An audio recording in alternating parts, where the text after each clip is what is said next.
What's going on, dudes? And dude, I just want to do a couple of mock drafts before the NFL draft tonight for my LA Chargers. I know they kind of are only going for specific, at least their highest needs according to this website, were like D tackle, offensive lineman, especially at the guard position, edge, and safety and corner. So that's kind of like the mix that I did in all these drafts. And I'm using PFSN, which did like a consensus of all like ESPN, all those other different mock draft simulators, even PFF too. So it might not be accurate. I might not get the players correctly where they end up going in the draft tonight. But either way, looking forward to seeing how you guys think about these picks. So with this first mock draft, I ended up going with Akeem Mesidor. First round, Jennings Dunker, offensive lineman. Second, Zakee Wheatley, the safety.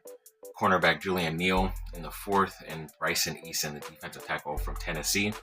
The other mock draft, I did get Dylan Thieneman. Somehow he fell in that draft. Emmanuel Pregnon going to Oregon, back-to-back there. That's the offensive guard. Dominique Orange, big-time defensive tackle. Caden Curry and Andre Fuller, the cornerback. They gave me low grades there, but I think those guys are pretty talented guys. They have some high upside. Another one with defensive tackle Caden McDonald going in the first round. Edge, Cassius Howe, Texas A&M. Offensive lineman Jalen Farmer in the third.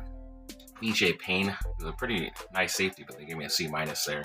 And then TJ Hall, cornerback in the sixth. He might end up going higher eventually. Avion Terrell is a guy that they could target at cornerback in the first round. Gabe Yakus luckily fell near Grayson Holton, as a guy they talked about at the Shrine Bowl or Senior Bowl. And then Billy Scroth, the offensive lineman. If you waited this long, you did get a lower grade safety, Texas Tech, Cole Wisniewski. I think he's going to get drafted higher than that. Mano McNeil Warren, if you went safety first round. Keith Abney the second, cornerback the second, or Romello Height, edge, Cage Casey, offensive lineman from Boise State. That was a nice fall. And then Cameron Ball, defensive tackle from Arkansas. Zion Young in the first round. D'Angelo Pons, cornerback in the second. Genesis Smith, the safety. Third, Trey Zune, offensive lineman, Texas A&M, and Devin Eastern, another defensive tackle there. At the end, there was one where I did trade back. This one, I think I traded out of the first, gave my 22nd and 123 to them, and they gave me like a second, and maybe like two threes, or a 3 and a 4, something like that. So nothing like too crazy, and a couple more like future picks next year. This one I got D'Angelo Pons, Kalen Rutledge, Ted Hurst, the wide receiver, Dominique Orange, Deshaun Barham, and Riley Nakowski. So yeah, that was a pretty interesting one. Even like another trade back scenario.